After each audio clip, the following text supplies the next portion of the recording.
Chers amis, notre soeur, qu'est-ce qui arrive? Elle rencontre son mari il y a 10 ans de cela, qu'elle rencontre l'homme à Abidjan. Elle a dit, elle travaillait dans un bar en zone 4, c'est elle qui m'a dit. Elle travaillait dans le bar en zone 4. Ce monsieur-là, il avait déjà vécu un divorce houleux avec une femme Whitey ici à Montréal. Et c'est suite au divorce, quand il a fini tout et tout, il a eu un enfant avec la femme Whitey ici. Et il est parti à Abidjan. Oui, il est parti à Abidjan. Il est venu dans le bar avec ses amis. Oui. Elle travaillait dans un bar. Elle travaillait dans un bar, mais elle a fait son BTS. Oui, c'est pas parce que quelqu'un... Il a dit, dans la vie, chacun a ses ambitions. C'est ça qu'elle a. Et puis, dans la vraie vie, comme je le dis, les femmes qui ont travaillé dans les bars, là, généralement, quand elles sont dans les foyers, c'est des femmes qui sont wise. C'est des femmes qui sont intelligentes.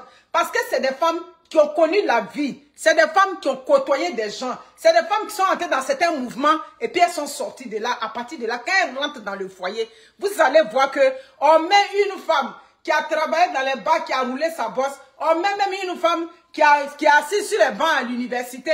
Souvent, tu vas voir que la femme qui a travaillé dans les bars, qui a côtoyé la vie, elle est plus intelligente en matière de comment gérer les choses. Je vais vous expliquer. Elle rencontre le gars. Oh, ils sont rentrés en Goéga. Ils sont rentrés en Goéga. Et ils ont eu, ça dit, la première relation, tout et tout. Le monsieur est parti. Et quand le monsieur part, elle entretient la relation avec le monsieur. Mais quand le monsieur arrive à Abidjan et puis il la rencontre, c'est pas elle seule qu'il rencontre. Il rencontre beaucoup de femmes. Parce que le monsieur, maintenant, quand il quitte Montréal et puis il arrive à Abidjan, c'est comme un lion qui était en cage. Parce que ici, il venait de sortir d'un divorce houleux avec la femme Whitey, tout et tout, où la femme Whitey a gardé, ça a eu la garde de l'enfant qu'elle a eu avec lui. Donc, si vous voulez, c'est un homme qui est sorti d'un divorce où il était un peu lessivé. Mais quand ils sont lessivés comme ça, là, et puis maintenant ils arrivent au pays, ils tombent sur nos soeurs, ils ne disent pas que comme je viens d'une situation difficile, je suis prudent dans tout ce que je fais. Bref, Abidjan, il a commencé à taper à gauche, à droite. C'est dans ça, il a enceinté une fille à Abidjan. Vous écoutez bien l'histoire. J'ai mis ça, j'ai vu les commentaires. Quand il y a quelque chose qui se passe, on doit aller chercher le pourquoi et le comment. Les mariages d'aujourd'hui où on est, les femmes sont mauvaises, les hommes aussi sont mauvais. Voilà, donc c'est comment dans le type de mariage que tu es, et puis tu vas analyser pour dire, bon, moi voilà mon modèle de mariage. C'est en fonction de ton modèle de mariage que tu es dedans. C'est en fonction de ça, tu essaies d'être wise. C'est en fonction de ce que tu sais de l'homme ou ce que tu sais de la femme. Oui, parce qu'aujourd'hui, quand on donne les conseils, si on parle aux chiens, on va aussi aller parler à l'os. On ne va pas juste accuser les hommes ou bien les femmes. Ce qui est sûr, chacun connaît son modèle de mariage dans lequel il est. Oui, tu connais ton vrai modèle de mariage. Maintenant, il y a ce que tu dis dehors. Il y a ça aussi, hein, faisons attention. Donc, les femmes, tout ce que vos amis vous disent là-bas, oh, mon mari est comme ça, mon mari est gentil, c'est pas forcément vrai. Il y a d'autres là, elles sont dans des mariages Katanga, elles sont dans des mariages de Holala, les mariages de Soumanguru Kanté, elles sont dedans, mais quand elles sont parmi leurs amis, en tout cas mon mari est bien. Ça là, c'est mon mari qui m'a donné, oh, c'est mon mari qui a fait ça, oh, c'est mon mari qui est comme ça, oh, mais tu vas aller fouiller en bas, le jour qu'elle commence à te donner le vrai son, tu vas dire, aïe. Mais tu n'avais pas dit ce qu'on va dire, ah ma chère, elle c'est tout on dit. Donc faites très attention. Il y a d'autres qui sont dans les mariages de Soumanguru Kanté, mais quand elles sont devant vous, elles vont vous faire croire que tout est bien. Bref. Donc c'est comme ça que, quand il est venu, et puis elle a croisé, durant les 1 mois et demi, il a fait Abidjan, elle a dit que bon, j'ai eu mon gars, mon benguis, tout et tout. Il lui a expliqué les problèmes qu'il a eu avec la femme Whitey. Elle s'est mise avec lui. Ils ont commencé à sortir ensemble, belle relation. Et puis le monsieur est rentré à Montréal. Déjà quand il rentrait à Montréal, là, il avait déjà laissé une grossesse là-bas. Il enceintait une autre là-bas. Et que le mariage, il y a beaucoup de modèles de mariage. C'est ça qu'elle a. Bref, il a commencé à entretenir les relations avec elle, tout et tout. C'est là un matin, il appelle pour dire, il veut venir faire la dot, il veut venir la marier. Elle s'est débrouillée à Abidjan. Où elle était dans son zone 4 là-bas. Elle dit ce qu'elle suit. Moi, je roulais ma bosse là-bas. Il y avait mon travail. J'avais mon travail. Bref, mes affaires marchaient avec mes petits commerces, e-commerce qu'elle faisait en ligne. Ça allait bien chez elle. Elle, le monsieur vient, il la marie. Mais quand il la marie, il ne lui dit pas qu'il a un enfant là-bas. Voilà. Le monsieur, elle rentre au Canada. Elle est venue, elle a observé le paysage. Elle a entendu parler de formation de préposé. Elle dit que bon, mon frère, moi je suis là, je sors d'une famille pauvre. J'ai fait la formation de préposé. Lui, il est régi par un ordre. Il est ingénieur ici au Canada. Donc tout allait si bien. Elle a fait sa formation. Mais c'est quand elle rentre au Canada maintenant qu'il lui déclare l'enfant qu'il a fait à Abidjan. Et en plus de ça, il y a pension alimentaire de la femme Whitey et l'enfant qu'il a laissé ici. Donc, elle a vu qu'elle était dans un mariage d'engrenage compliqué. Oui, il y a des mariages d'engrenage compliqués. Tu rentres, le mot engrenage même est déjà compliqué. Maintenant, tu vas mettre encore le mot compliqué dessus. Bref, elle était dans un mariage de Soumangourou Kanté vers la fin. D'accord? Pas le direct. Donc, c'est là maintenant, il lui explique. Elle dit, mais l'âge que tu me donnes de l'enfant, au début, il voulait mentir. Non, je l'ai connu avant toi. Elle dit, mais tu ne peux pas dire que tu l'as connu avant moi. Parce que tu as dit que quand tu es arrivé au Canada, tu n'avais pas les baisses. Tu as tapé tout le temps à Hawaïti, à ce que tu sortes de mariage douloureux. Et puis maintenant, tu es descendu à Abidjan. Donc, c'est la période où tu m'as... mariage de toile d'araignée. Merci beaucoup. Ça dit que le moment où tu m'as connu, c'est là aussi. Bref, le coincé, c'est là le monsieur avoué. Ça, c'est le premier défaut du monsieur. Je vous avais dit, tu croises un homme, son défaut depuis le début, c'est avec ça que tu vas continuer jusqu'à la fin de votre mariage. Donc, elle a compris que le monsieur lui a menti. Il a dit à un enfant Abidjan, il n'a pas dit ça. D'accord, il n'y a pas de problème. Après ça, c'est les gens d'hommes avec lesquels tu es dans le foyer. Quand ils parlent, ça se résumait à je, moi. Un matin, elle lui a dit, mais toi, tu vis en ménage, tu es avec ta femme. Mais en tant qu'un homme marié, quand tu parles, je ne sens pas l'esprit d'un homme avec lequel, ça dit un homme rassembleur, un homme qui vit, ça dit qu'une vie de couple, un homme qui est en ménage. Il dit non, en fait c'est une question d'habitude, c'est parce qu'avec l'autre, nos affaires étaient pas départagées, tout, bref. Ça, c'était le deuxième défaut. Le troisième défaut, elle a vu que le jeu, il disait, c'est quelqu'un, pendant qu'elle est avec lui ici, vous savez qu'il y a ces genres de modèles d'hommes, hein?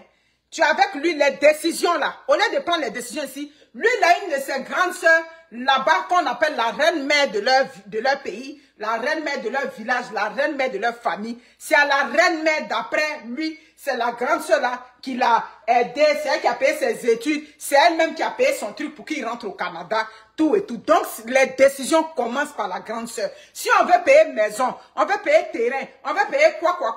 Voilà, c'est à la reine-mère de la grande sœur. Si vous voulez, les grandes sœurs Margaret Thatcher, voilà, on va la comparer à Margaret Thatcher. Donc, si lui veut prendre les décisions dans sa famille, avec sa femme, il faut que Margaret Thatcher donne d'abord son accord. C'était compliqué. C'est pour ça que j'ai dit mariage, ça dit que engrenage de complications. C'était compliqué déjà. Donc, quand elle a vu ça, foyer sous tutelle, merci beaucoup. Quand elle a vu ce type de modèle, elle a dit que moi, j'ai vécu la vie déjà. Je connais la vie avant de le marier. Je sais comment on fait pour aller chercher l'argent. Je sais tant. Donc, c'est dans ça. Un matin, elle a une de ses cousines qui lui a parlé des projets qu'on fait vers Yamoussoukro là-bas. Les projets, elle a dit à sa cousine, est-ce que c'est fiable? Parce que moi, je suis préposée, le gouvernement doit nous donner notre argent. Moi, je vais payer mes terrains. Sa cousine a dit c'est fiable. Elle a parlé à les gens, tout et tout. Donc, quand on lui a donné son pactole, mes amis, 10 ans, elle a eu 2 enfants avec le monsieur. Quand elle est rentrée au Canada. Son enfant aussi est venu. Il a un enfant avec la femme Whitey. Donc, si tu veux, d'amusement, il a 4 enfants, dont 2 qui ne lui appartiennent pas. Et puis, elle n'a que ses 2 enfants. Elle a acheté ses terrains. Elle s'est renseignée. Elle a pris tous les terrains. Elle a divisé 4-4. Elle a mis le nom des terrains là. Au nom de ses petits-enfants, ses bébés Nguengue, qui sont encore dans 6 ans et 7 ans là. Elle a mis, ça dit que le nom des enfants. Donc, en réalité, les terrains que la madame, notre soeur, a achetés, les terrains, elle a mis ça au nom des enfants. Pourquoi maintenant il a vu ça? Comme je vous ai dit, le monsieur, c'est un intellectuel.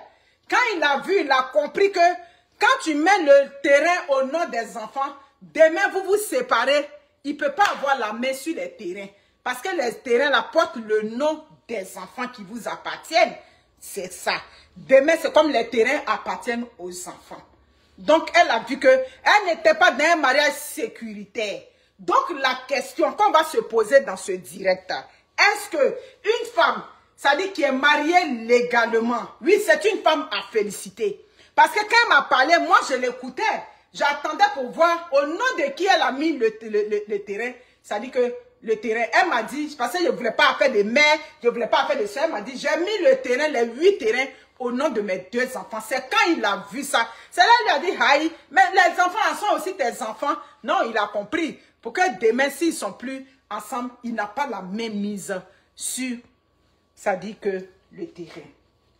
Donc, la question qui vient dans ce direct, est-ce qu'une femme a le droit, est-ce que c'est normal qu'une femme qui vit en ménage puisse, ça dit, poser ce genre d'action-là? Je dis, ça dépend de comment l'homme te prend.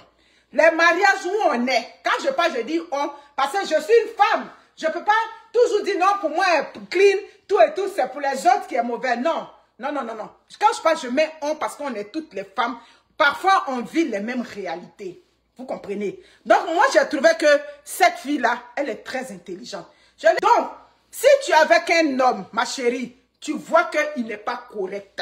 Oui, oui, oui. Tu vois que l'homme n'est pas correct, mais il faut que quand même, à un moment donné, tu prépares tes arrières. Une fois, c'est pas de la haine, c'est pas de l'incitation au désordre dans les ménages. Non, la femme aussi a le droit de sécuriser quelque chose. Surtout quand tu es dans ces foyers insécures, avec des hommes dont tu ne comprends pas bien la psychologie, dont tu regardes et puis tu dis, mais attends, c'est vrai, hein, c'est ce monsieur qui m'a envoyé au Canada, mais son esprit là, les foyers, on est dans le foyer avec un homme, et puis pour prendre les décisions, il y a une autre Margaret Thatcher qui est la grande sœur, qui est dans les instances de décision de ton foyer. Donc ça veut dire qu'il y a un problème. Vous comprenez? Tu m'en veux, là maintenant, les menaces ont commencé de haut, de ta. Je dis, mais dans la vraie vie, les terrains portent le nom de ses enfants. Ils devraient dire Alléluia. C'est ça. Ils devraient dire Alléluia. D'accord, les terrains portent le nom de mes enfants, je m'en fous. Ce sont mes enfants. Non, les menaces ont commencé. Oh, les menaces de mort de temps en temps. Il a dit ça peut-être sous le bout des lèvres, mais on ne sait pas à quel moment il peut passer à l'acte. C'est là que l'affaire devient compliquée. Des hommes qui menacent comme ça dans la bouche, sous l'effet de la colère, oui, il peut menacer sous l'effet de la colère, mais qu'est-ce qui prouve qu'il va passer à l'acte? Donc, c'est à chaque personne de voir comment ça se passe. Parce que quoi, tu entends ce monsieur-là crier dans le voice qu'elle m'envoie. Je dis, aïe, on l'a trompé ou bien? Amounia, la femme ne t'a pas trompé. Et puis moi, j'ai acquis mes biens. J'ai travaillé. Oui, j'ai travaillé en tant que préposé. J'ai eu mon argent. J'ai payé les terrains. Mais si je mets nous deux notre nom là, demain tes enfants que tu vas faire ou bien dans lesquels je n'ai rien vu, c'est eux qui vont manger mes biens. Donc chacun doit se sécuriser dans le ménage. Vous comprenez? On doit se sécuriser. Donc il n'y a rien de mal à ce que cette femme a fait. Bien au contraire, je lui ai dit, ben voici une fille intelligente. Tu as été très intelligente. Donc, il ne peut pas te menacer, mais fais attention aux menaces. Parce qu'on ne sait pas, ça dit, jusqu'où, ça peut péter dans sa tête et puis l'irréparable peut se produire. Vous comprenez? Donc, voilà, c'est même rassurant. Oui, donc ça veut dire que moi, mon enfant qui est dans la maison, mais excuse-moi, ton enfant qui est dans ma maison, c'est pas mon enfant. J'ai pas adopté ton enfant. Ton enfant, oui, c'est un enfant que tu as conçu, oui, qu'on éduque ensemble, mais ton enfant, c'est pas mon enfant. Pour que je puisse prendre mon bien qui m'appartient pour mettre sur le nom de ton enfant, I'm sorry, je suis désolée. Ça peut choquer qui ça veut. Ton enfant a sa mère. Je ne peux pas travailler pour prendre mes biens, pour mettre sur le nom de tes enfants. Donc, on n'a qu'à se dire la vérité. Donc, il peut bien se fâcher, c'est son droit. Il est fâché parce qu'il est frustré. Il est fâché pas parce que ce que tu as fait est mauvais. C'est parce que dans ton geste, il a vu de la frustration. Tout et tout, je t'envoie. Mais elle a dit, je paye mes factures au même titre que toi. Je fais tout. J'ai même voulu aller faire mon cours d'infirmière auxiliaire. C'était les ménages. Oui, quand tu vas faire le cours, tu sais que je paye pension alimentaire. Tu sais que j'ai telle charge. Si tu t'en fais le cours d'auxiliaire, je vais me retrouver pris avec les factures. Je dis, c'est qui la